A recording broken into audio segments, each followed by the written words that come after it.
Yun nga, dun nga ako nagtataka. Mayaman naman pala sila, 'di ba? Tapos alam mo, pahiyang-pahiya ako nung sinabi ni Matthew sa akin na magkaiba sila ng boses ni Victor. Kaya nga scam, di ba? Tsaka, alam mo Ikit, ngayon pwede nang i-AI lahat, pati boses.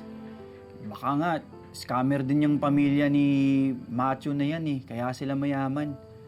Kagaya dito sa sa isang article na nabasa ko. Tingnan mo, oh.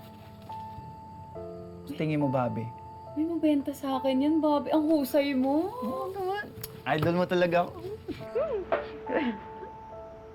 Uy, Beshi, tulalay ka na dyan. Anong plano mo? Pagalawin mo na yung baso. Hindi ko lang basta pagagalawin yung baso. Kahit ikalog ko pa, itaob ko pa tong buong Japan, basta magkita lang ulit kami ng Matthew na yan.